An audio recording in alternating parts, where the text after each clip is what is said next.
Il est 20h sur les antennes de la télé Futur Média. C'est parti pour la grande édition du soir. Fatima Ba, bonsoir. Bonsoir, cher Tidiane. Bonsoir également à vous, chers téléspectateurs. Et c'est parti pour le sommaire de cette édition. Les pèlerins laissés en rade à Dakar renoncent à leur plainte contre le commissaire au pèlerinage. Ils demandent aux autorités de débloquer la situation pour mettre fin à leur calvaire qui dure depuis une semaine. La série noire des Sénégalais tués à l'extérieur interpelle. D'aucuns pointent du doigt la posture du gouvernement qui n'en fait pas assez pour nos compatriotes à l'étranger.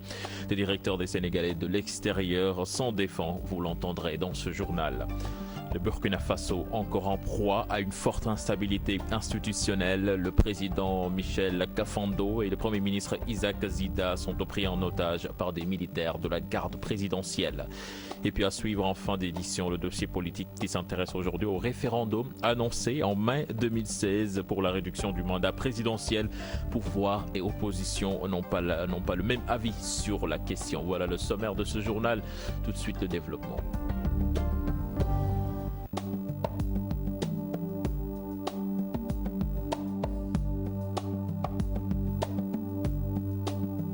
Bienvenue à toutes et à tous. Nous démarrons ce journal avec les pèlerins laissés en rade à l'aéroport Léopold Sédar Senghor. Des pèlerins qui ont décidé de surseoir à leur plainte contre le commissaire au pèlerinage. Exactement, cher Tidiane. Toutefois, ils demandent aux autorités de réagir le plus vite possible. Leur calvaire perdure et ce mardi, ils ont reçu la visite de l'administrateur de la paire, Pape Maël Thiam Maïmouna Ndiaye, Thierno Laurent Mendy.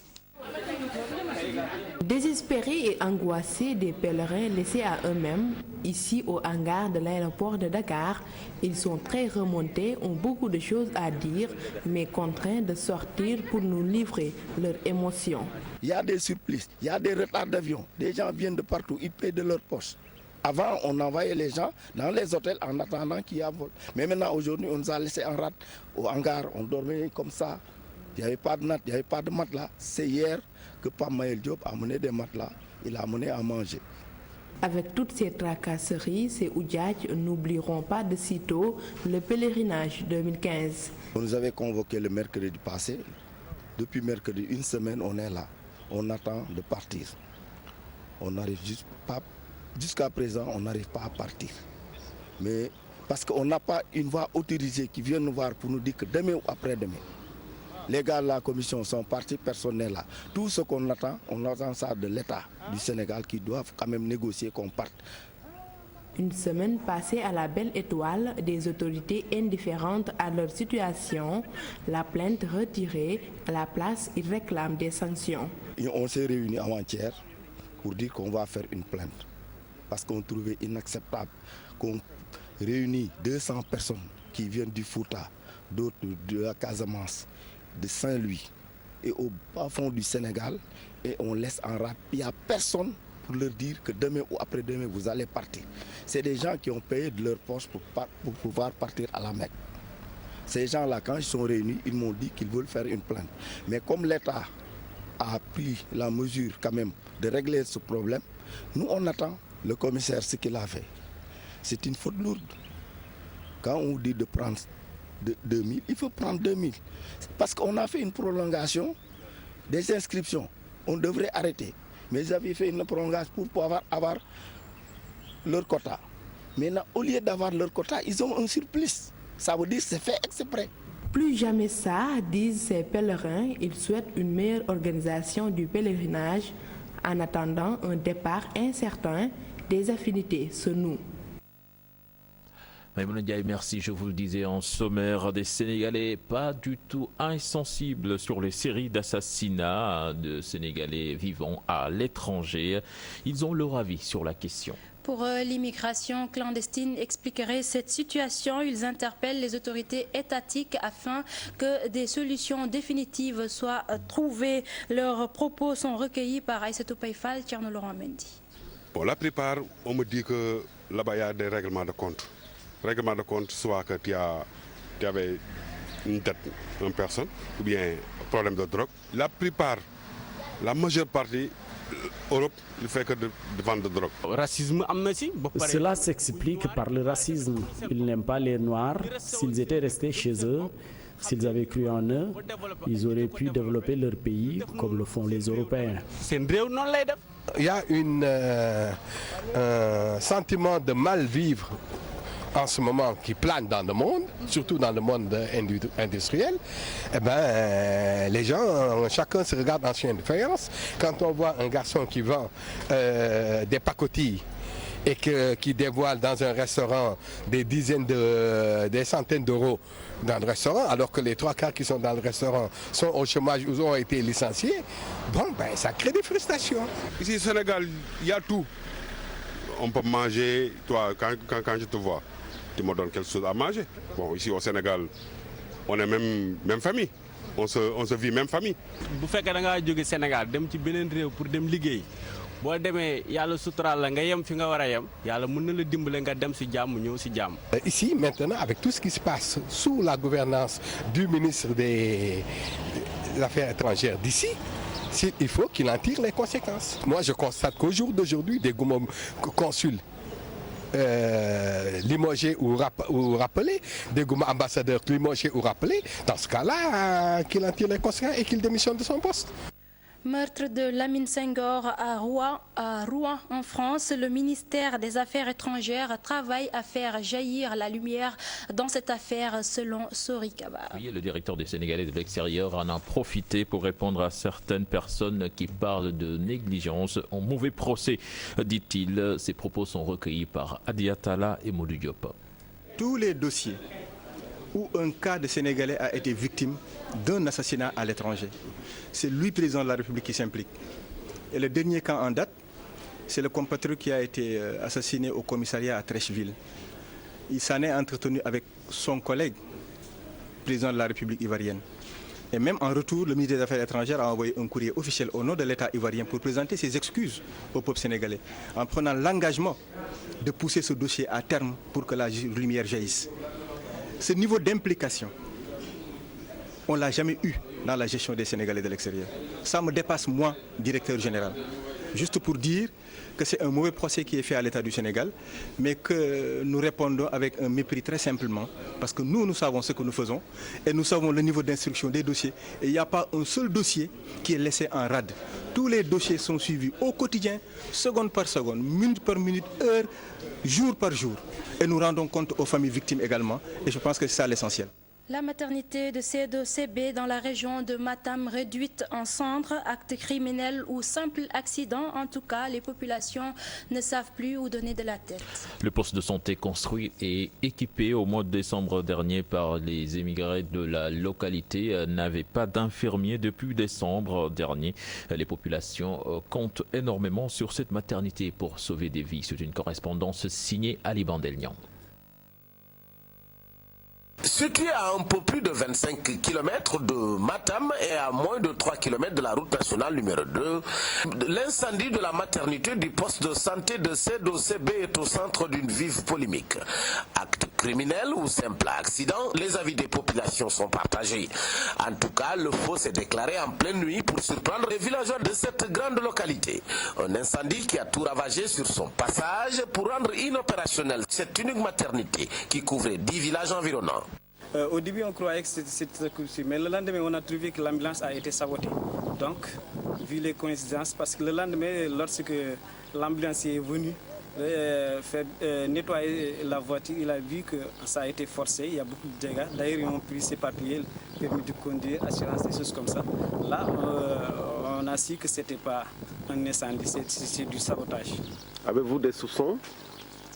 Pour le moment, non, vraiment. On ne sait pas qui a pu faire tout ça. Non, vraiment, on n'a pas de soupçon. On ne sait pas. Okay. Est-ce que la gendarmerie a ouvert une enquête? Bon, il a eu à contacter, pas plus qu'avant-hier, l'infirmier chef de poste. Où est l'infirmier? La sage-femme. Il était là ce matin, mais il a dû partir à Ourossogui. le premier qui a vu ça, mais aussi le président du comité de santé. Du moins qu'on cherche, il n'y a pas d'opposant. Mais ce qui se passe, c'est que notre infirmier est en retraite depuis un bon bout de temps et nous voulons qu'il a ça. On sait ça, ce sont les faits. Mais vous voulez qu'il parte parce qu'il ne travaille plus, parce qu'il a pris son retraite depuis le mois de décembre. Ce qui veut dire qu'il n'est plus lié avec nous. Maintenant, on a eu des problèmes pour le remplacer jusqu'à présent. Ça, peut-être, mais ce n'est pas un mobile pour faire tout ça, je ne pense pas. Donc, jusqu'à présent, on ne peut pas dire qu'on a vraiment... Informés par les notables de C2CB, les éléments de la gendarmerie nationale se rendront sur les lieux avant d'ouvrir une enquête pour tenter de rétablir les véritables circonstances de cet incendie. Mais en attendant, toutes les femmes enceintes et à terme sont systématiquement évacuées vers les structures de santé de Nabadji Civol ou encore de l'hôpital de Ourossogui. Ali Bandelnian, nous parlons politique à présent avec la situation tendue entre Moustapha Cissé Lo et Cheikh Kanté, tous deux membres de l'APR. Une situation vue par une partie de la classe politique. Et oui, cher Tidiane, pour Pape Maël Thiam de l'APR, il regrette ce qui se passe entre ses deux camarades. Mayoro Faye du Parti démocratique sénégalais appelle le chef de l'État à siffler la fin de la récréation. Alassane Ba, Modou Diop.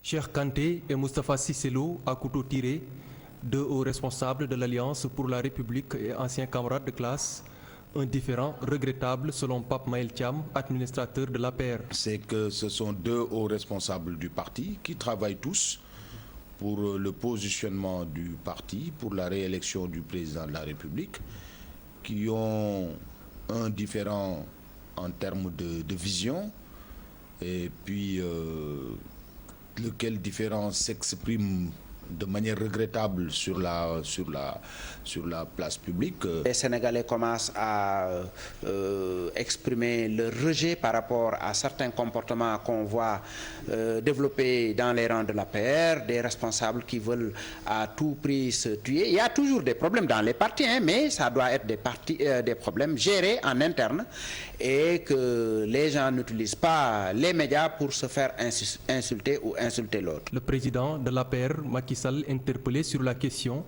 pour Mayoro Faye du Parti démocratique sénégalais, il doit siffler la fin de la récréation. Ils ont une autre mission, c'est servir le pays, servir le peuple, servir la nation et non se servir, non vouloir à tout prix calomnier l'autre pour des problèmes crypto-personnels. L'APR, c'est le regroupement de plusieurs profils, de personnes, de plusieurs types de personnalités qui cherchent encore à se connaître, à vivre ensemble. Forcément, il y a une fois de temps en temps des égratignures de ce genre. Pour trouver une issue heureuse à cette querelle, l'administrateur compte intervenir, mais le soutien de ses camarades de parti est aussi une nécessité. Nous, notre rôle, c'est de prendre notre bâton de pèlerin et faire en sorte que ces deux personnes-là retrouvent la sympathie qui a toujours existé entre elles. Depuis quelque temps, l'entente entre les deux responsables du parti du président Macky Sall n'est plus au grand rendez-vous, une situation qui peut porter atteinte au bon fonctionnement de l'Alliance pour la République. Alassane Ba, ce différend qui oppose Moustapha Cissé Lo et Cheikh Kanté ne laisse pas indifférents certains Sénégalais. Pour eux, cette situation n'est pas concevable. Ils décrient leur comportement et en appellent à l'autorité du chef de l'État. C'est ce qui est ressorti de ce micro-trottoir réalisé par Alassane Ba et Modou Diop. En tant qu'homme d'État, il y a des choses à ne pas faire, divulguer certaines choses. Un homme vient s'agenouiller devant vous pour un poste, parce que vous n'êtes plus en heure de s'endetter l'un chez l'autre, que tu dois le vilipender de cette manière. Ça, c'est pas la posture d'un homme d'État. Macky Sall, il est le président de la République, il est le mon APR, quel que soit Alpha, moi qui war a njëkk. Je ne dirais pas Macky Sall le président, mais Macky Sall le chef de parti. Je crois qu'il laisse faire et le mal est en train d'avancer et de se propager. Et ça aura des répercussions sur les prochaines élections. Nous restons toujours en politique avec les cadres de l'Union pour le renouveau démocratique qui invite Djiboka à répondre favorablement à l'invite du chef de l'État. Les cadres de l'URD ne considèrent pas l'attitude de leur leader comme de la transhumance politique. À ceux qui critiquent leur secrétaire général, ils répondent par le mépris. En conférence de presse ce matin, compte rendu Mnatambare Sow, Mohamed Djan. Djiboka dans les rangs du pouvoir en place. La conférence des cadres de l'Union pour le renouveau démocratique n'y voit pas de mal. Pour Khalignan et ses camarades, le secrétaire général de l'URD peut être d'un grand apport pour le pouvoir en place. La DPE, donc la direction politique exécutive du parti, réunie donc en session élargie aux cadres, aux femmes, aux jeunes, à toutes les structures, a donné donc mandat au secrétaire général de l'URD pour répondre favorablement à l'appel du président Macky Sall. Le Sénégal a besoin de nous par la voix du président de la République, dans les termes qu'il a donc énoncés dans son appel. Et en tant que citoyen, soucieux du développement du Sénégal et du devenir du Sénégal, quand donc l'État a besoin de nous, je pense qu'il est normal, en taisant donc toutes les querelles intestines, de pouvoir donc répondre et apporter notre pierre à l'édifice donc de ce pays-là. Il précise par ailleurs que leur leader n'a jamais été demandeur d'un quelconque rapprochement avec le chef de l'État et n'a jamais fait de la transhumance. Le terme transhumance politique est une bizarrerie typiquement sénégalaise qui n'existe que dans le langage politique sénégalais. Je suis très clair par rapport à ça. Maintenant, la transhumance, telle que vous la concevez, ou en tout cas telle que certains la conçoivent, ce serait quoi? Je ne rentre même pas dans cette définition-là. L'URD est un parti souverain qui a existé en 1998 et qui continue d'exister et qui continuera d'exister. Donc tout un parti ne peut pas transhumer. Si un parti se dissout dans un autre parti, ça c'est une autre paire de manches. Mais nous sommes URD, nous ne transhumons pas. Notre secrétaire général forcément ne peut pas transhumer parce qu'il est toujours le secrétaire général du parti URD. Et là, nous continuerons de travailler avec ceux avec qui nous partageons les mêmes valeurs. Un face-à-face est également saisi pour déplorer les sorties de certains responsables politiques au lendemain de l'annonce du ralliement de Djiboka. Ils disent ne pas répondre à la provocation. Que nous ne répondons pas à certains colibés, que nous ne répondons pas à certains termes vraiment qui ne nous avancent pas. Parce que ces débats politiciens-là, ces débats vraiment, excusez-moi, de bas étage, nous n'y sommes pas. Le Sénégal nous attend ailleurs et nous attend donc sur d'autres thèmes qui sont beaucoup plus intéressants pour ce pays-là. Nous parlons de toute autre chose. À moins de 10 jours de la Tabaski, les couturiers spécialistes en coupe pour hommes affichent le plein. Contrairement à l'année dernière, ils se frottent les mains. Ces tailleurs soutiennent que la junte masculine a bien passé commande. La tendance de cette année reste le bazin. Un reportage signé Fatidien et Moulou Diop. Pa Diallo est un couturier établi au marché HLM depuis plus d'une décennie. À moins de 10 jours de la Tabaski, la commande de ce spécialiste en coupe pour hommes a doublé. Notre clientèle est devenue nombreuse cette année-ci. Certainement, les hommes ont de l'argent. Nous avons même arrêté de prendre les commandes depuis longtemps.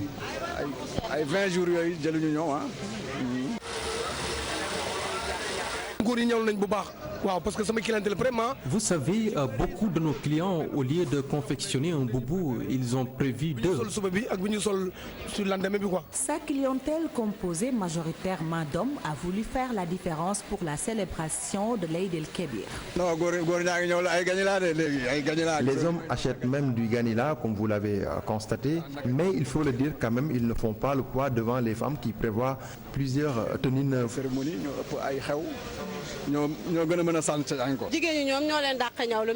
Les hommes font de leur mieux, il faut le dire, la Tabaski, c'est leur fête aussi.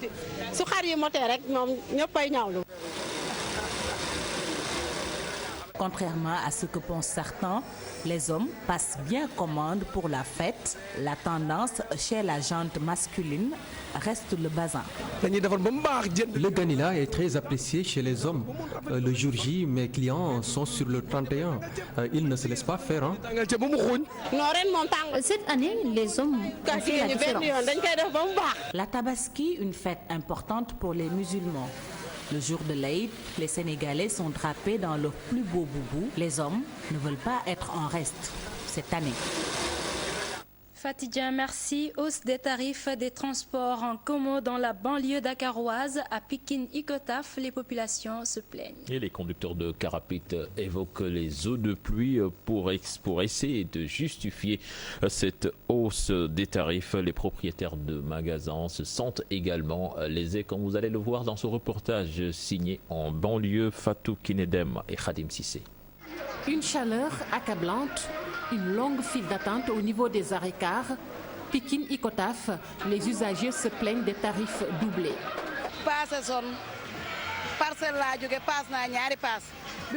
Je suis fatiguée, j'ai payé à 2 reprises entre les Parcelles Assainies et Icotaf. C'est sûr que je vais payer plus encore pour aller à Ben Barak.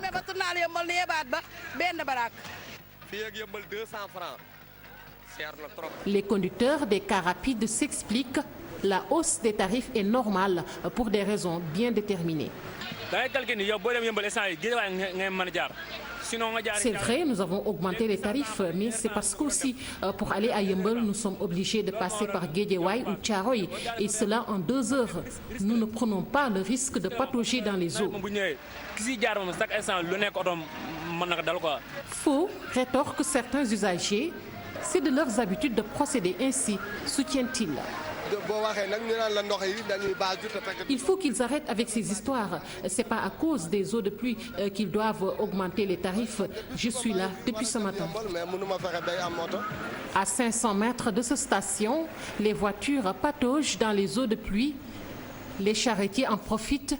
Ils assurent la traversée. Ils transportent des marchandises aux grandes dames des commerçants. Même avec les charretiers, c'est cher pour traverser ces eaux. Le tarif, c'est 200 francs. Ces eaux de pluie affectent le transport et indisposent aussi les propriétaires des magasins. Leurs activités tournent au ralenti depuis un bon bout de temps. Les clients nous appellent en disant qu'ils ont des difficultés pour venir ici. Les eaux sont là depuis des jours. Le département de Mbacké écarté du PUDC, le président du conseil départemental plaide pour que cette anomalie soit réparée. Et le département de Mbacké remplit tous les critères pour être éligible. Le conseil départemental procédait au vote de fonds pour la construction d'un centre de santé à Taïf. C'est une correspondance signée Mohamed Diop et à l'Assemblée.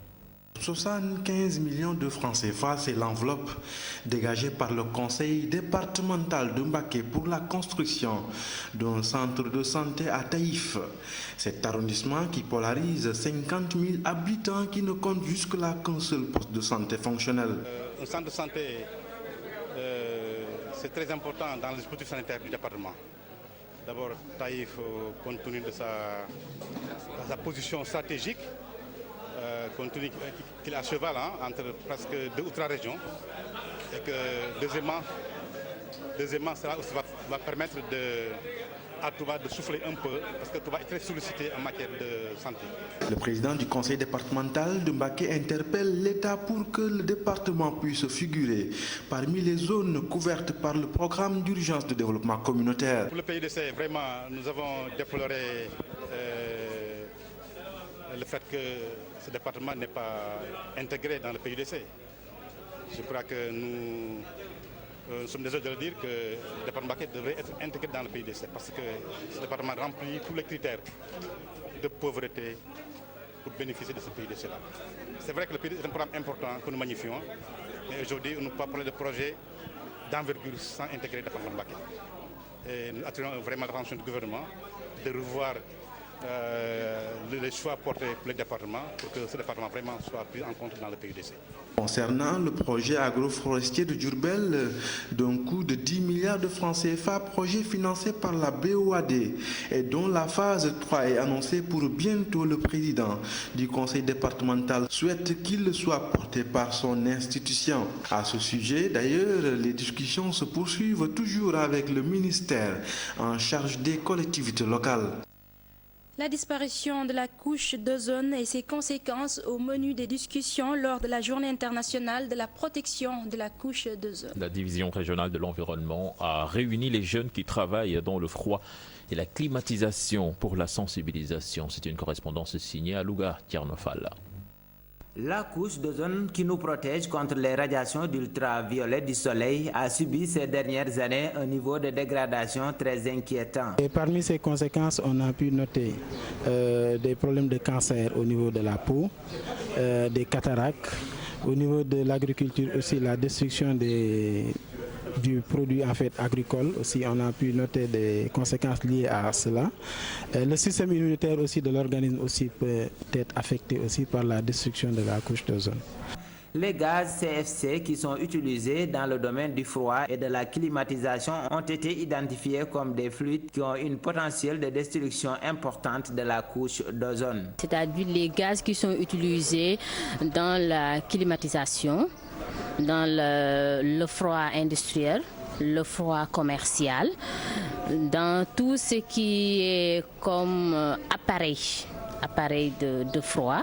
C'est pourquoi aujourd'hui l'utilisation de ces gaz fluorés a été interdite. Des conventions comme la Convention de Vienne et le Protocole de Montréal ont été adoptés pour réglementer l'utilisation de ces substances CFC, comme on l'appelle, ou HCFC, qui ont une capacité de destruction de cette couche assez importante. Essayer de les éradiquer. À l'occasion de la journée dédiée à la protection de la couche d'ozone, la division régionale de l'environnement de Louga a organisé un atelier avec les techniciens du froid de la région pour les sensibiliser sur le phénomène. Ils ont été également formés sur les techniques de récupération des fluides frigorigènes. Tchernofal, après la vallée du fleuve Sénégal, la Casamance accueille le lancement du projet Natal Mbaïa. Exactement, Chortidiane, un CRD a été présidé ce mardi par le gouverneur de Sédhiou. L'USAID compte apprendre aux agriculteurs les techniques de production et de certification de semences de riz pluvial. Écoutons à ce propos Habib Léon Ndiaye, gouverneur de la région de Sédhiou. Il est au micro de Bakray Conté. Le gouvernement américain qui est réalisé par l'entremise de l'USAID. Il faut rappeler que c'est un projet quand même d'une importance capitale puisqu'il vise la valorisation des chaînes de valeur du riz et du maïs. Et nous savons que aujourd'hui le gouvernement a un ambitieux programme d'autosuffisance en riz à l'horizon 2017. Et l'un des aspects quand même qui semble important aussi, c'est l'assurance indicielle qui est apportée par le projet et qui va permettre non seulement de sécuriser les exploitations agricoles, de sécuriser les exploitants eux-mêmes, mais surtout de les aider à avoir du crédit agricole et de les aider à intensifier leurs exploitations agricoles, puisque sur la simple base d'un déficit pluviométrique, les producteurs peuvent être indemnisés. Je pense que c'est quand même un élément de plus qui est apporté dans l'agriculture familiale que nous n'avions pas jusque-là. Et je pense que nous allons tirer en tout cas les leçons de ce qui se fait dans la vallée du fleuve pour essayer d'intensifier l'agriculture au niveau de la Casamance. L'actualité internationale, je vous le disais, en sommaire, le Burkina Faso en proie à une crise institutionnelle. Le chef de l'État de la transition et le Premier ministre retenu par des militaires à la présidence des militaires ont fait irruption cet après-midi lors du Conseil des ministres. Les deux hommes dirigent donc le Burkina Faso depuis que Blaise Compaoré a été chassé du pouvoir en octobre 2014 après 27 ans passés à la tête du pays. Au Nigeria, Muhammadu Buhari, le président, propose en échange à Boko Haram. Il a promis ce mercredi de libérer certains membres de Boko Haram contre celle de 275 jeunes filles enlevées en avril 2014 à Chibok. Le président a fait cette proposition lors d'une visite officielle ce mercredi en France. Dans quelques instants, la page des sports.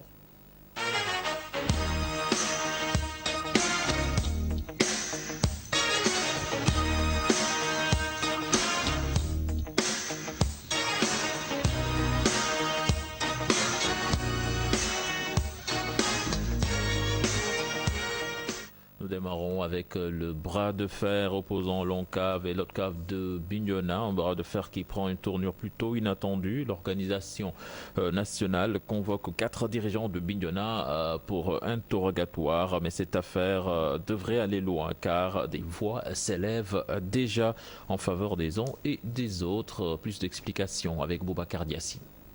Le bras de fer engagé par l'ODCAV de Bignona contre l'ONCAV dirigé par Amadou Kane prend une autre tournure. le président de l'organisme national a convoqué 4 dirigeants de Bignona pour audition. Réaction de cet ancien de l'ONCAV. C'est avec beaucoup de regret que j'apprends cette nouvelle. Parce que l'ONCAV est une structure reconnue qui a ses règlements. D'abord, il faut dire que c'est le centralisme démocratique, c'est-à-dire que la base se soumet au sommet. Donc aujourd'hui, je ne vois pas comment le cas de Bignona peut faire fi des instructions de l'ONCAV. Ça, c'est avec beaucoup de regret que je vais pouvoir constater ça. Donc à partir de ce moment-là, ils doivent appliquer les règlements de l'ONCAV. Cette affaire pourrait s'étendre au-delà du champ sportif. En effet, lors de la finale départementale organisée à Thionkessil, le ministre chef de cabinet du président de la République n'a pas manqué de s'y prononcer. J'ai échangé avec eux et si cela se justifie du point de vue de l'organisation de la jeunesse, je crois qu'il est tout à fait légitime qu'on puisse apporter ce qu'on peut apporter pour aider à faire aboutir ce projet. Si cela se justifie d'un point de vue de l'organisation strictement des zones, comme ils le disent, et des caves, etc., ça aussi, on va s'y prêter. Mais on s'est posé des questions. Est-ce que c'est prévu par les textes? Est-ce qu'il y a un exemple ailleurs? Est-ce qu'on va innover? Et s'il faut innover, il faudra apporter des arguments. En tous les cas, les Bignonois attendent le verdict de l'ONCAV. Et si certains pensent que ces responsables seront sanctionnés, voire tout bonnement suspendus, d'autres sont convaincus du contraire. Boubacar Diassi, merci. Direction Thiès pour parler de la réhabilitation du stade Lat Dior. Les travaux ont démarré depuis 2 mois en visite de chantier. L'entrepreneur annonce que le stade sera aux normes pour accueillir les compétitions internationales. C'est une correspondance signée Charente Diop Seylatir. Stade Lat Dior de Thiès, les travaux de réhabilitation ont démarré depuis 2 mois selon l'entrepreneur Mbaye Faye. Il a démarré les travaux par anticipation en relation avec le gouvernement vu l'urgence exprimée par ce dernier. Le Premier ministre a demandé qu'on démarre par anticipation. Depuis lors, on a lancé les travaux en attendant que les marchés aboutissent parce que jusqu'à présent, le contrat n'est pas encore signé. Donc on a anticipé pour gagner beaucoup de temps. Je pense qu'avant même l'approbation des marchés, on aura à 90% d'exécution. Pour Mbaye Faye, la première phase de réhabilitation fera de Lat Dior un stade moderne de 20 000 places qui sera aux normes pour accueillir les compétitions internationales. Le Premier ministre a demandé qu'on mette des travaux complémentaires pour mettre le stade aux normes internationales. C'est-à-dire qu'on va mettre vestiaire arbitre, on va mettre vidéo de surveillance, on va mettre les salles antidopage, on va mettre les infirmeries pour conformer aux recommandations de la CAF. Donc ça, c'est pas parti sur le marché, mais les autorités sont en train de prendre toutes les dispositions nécessaires pour corriger ça, pour le stade répondre aux normes internationales. Les travaux de construction d'un forage vont également démarrer pour assurer l'approvisionnement en eau dans le cadre de l'arrosage du gazon naturel. À présent, le dossier politique de ce mercredi qui s'intéresse à la réduction du mandat du chef de l'État par voie référendaire, une décision du président Macky Sall réaffirmée par son conseiller juridique Ismaïla Madior Fall. Une démarche incompréhensible selon le porte-parole de la convergence Bokk-Gis-Gis. Le député Abdoulaye Ndiaye de l'APR soutient que la saisine constitutionnelle rentre bien dans les prérogatives du chef de l'État. C'est l'objet de notre dossier politique signé Codé Ndiaye et Mohamed Dian. Le conseiller juridique du chef de l'État a réaffirmé la volonté du président Macky Sall de tenir son référendum en mai 2016, ceci malgré le silence du Conseil constitutionnel sur la question. La question du mandat n'est qu'un point parmi les autres points qui vont figurer dans ce projet. Le président donc pose ici des actes pour respecter ses engagements et notamment c'est le cas pour l'organisation du référendum. Le porte-parole de la convergence démocratique Bokk-Gis-Gis qualifie cette démarche de mascarade. C'est un jeu politique encore et cela au détriment du peuple sénégalais. N'est-ce pas eux qui avaient dit solliciter, comme la procédure l'exige, l'avis du Conseil constitutionnel? Avant que ce dernier ne se prononce, eux, ils ont déjà affiché leur choix, c'est-à-dire ils iront vers un référendum. Pour comprendre encore que c'est une mascarade politique. Le peuple n'en a pas besoin. Ce député de l'APR pense autrement. Il souligne qu'en procédant ainsi, le président de la République est dans ses prérogatives. Le président de la République, c'est le chef de l'exécutif national. Il a le loisir de voir quelles mesures adopter à un moment M. Donc je crois que s'il pense par rapport à ses obligations, par rapport à ses prérogatives, qu'il peut organiser un référendum par rapport à telle ou telle question. Je crois que ça fait partie de ses prérogatives. Et il faut quand même qu'on l'accepte. La situation est donc confuse car le Conseil constitutionnel est saisi sur la question pour donner son avis. Malgré son silence, le chef de l'État tient à son référendum, un jeu politique non partagé au sein de la classe politique sénégalaise. Kodé, merci. C'est la fin de ce journal. Fatima. Merci, cher Tidiane. Merci également à vous, chers téléspectateurs.